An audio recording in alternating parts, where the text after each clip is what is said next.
We are making berry cobbler this evening, but we're throwing a little twist in it. We're going to do some apples and some pineapples in there too, because Fred went to the health food store, and in the discount produce bin we got some apples and some pineapples, so you got to use them up, right? This is a very, very simple cobbler recipe. One of the easiest I've ever found. You start by melting half a stick of butter in a 9x9 pan. What kind of butter do you use? Organic salted butter. Okay, next. Salted is nice in a cobbler because it kind of plays against the sweet. So yeah, it's up to you. Next we have 1 cup of sugar. What kind of sugar? Organic sugar, organic cane sugar. 1 cup organic pastry flour. Very important, 1½ teaspoons of baking powder, not baking soda. Both useful ingredients, not interchangeable. Using my new Pampered Chef measuring. Gotta love this. Totally worth the investment. 3/4 cup of milk. You want to stir that around. This is your batter. What kind of milk you use? That's powdered milk. Whenever I bake, I tend to use the powdered milk to save the fresh milk to go with what you're baking. You know, after it's done baking, you need a glass of milk with it, right? Well, good. Now this stirs up very easily, nicely together. You don't even need a hand mixer. You can just use your whisk. wire whisk. Wow. Look at that. Now, you pour this right over. Hang on, let me back up. Whoa.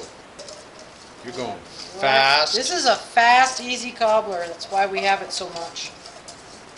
Well, we don't have it a ton, but it's one of our more favorite, almost healthy desserts. Exactly. What makes it unhealthy is when you get a bunch of store-bought ice cream and you eat the whole pan in one sitting. That's right. I've never done that myself, but I've heard it could happen. Right. Now, you want to use 2 cups of whatever sort of fruit you want. These are black raspberries from our garden that have been frozen. And this is an apple-pineapple mixture. I'm going to use 1 cup of each. So we're going to start with the apple-pineapple. Fill up our little cupper. And you know, it's kind of an eyeball thing. If you want it more fruity, use more fruit.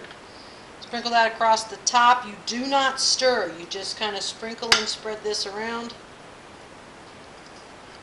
Sprinkle it evenly now. And then we're going to use a cup of the fruit in every bite. A little bit of fruit in every bite. Oh, look at that. I eyeballed that. Daggum, I'm good. Yeah, you are. So look at that. Put a little bit of the berries on there. You do a little finger painting with these berries. Yeah, you can. Look what they do to my fingers. I know. But that's what makes them so totally yummy. And get them spread out evenly. Yeah, I know. You don't See, the want problem any is once they're kind of in the dough. in the mix. In the mix.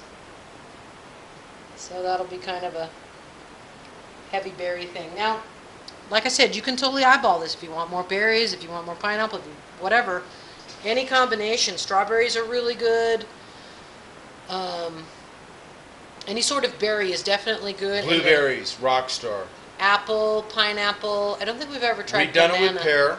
Pears are very good. Banana might be a little gooey. Yeah. You could do it with banana. I'd throw walnuts in though. You gotta experiment with this stuff. This is a basic recipe. Exactly. And you make it yours with your own style. Exactly. Now, you want to top it off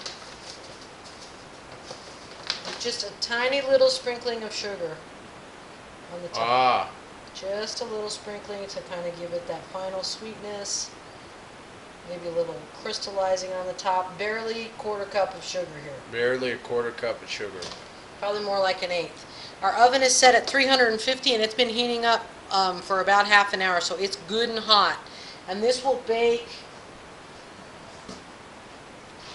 for 35 to 45 minutes depending on your altitude. We usually keep it in closer to 45 minutes because we're a little bit higher. So, And that's it for now, right?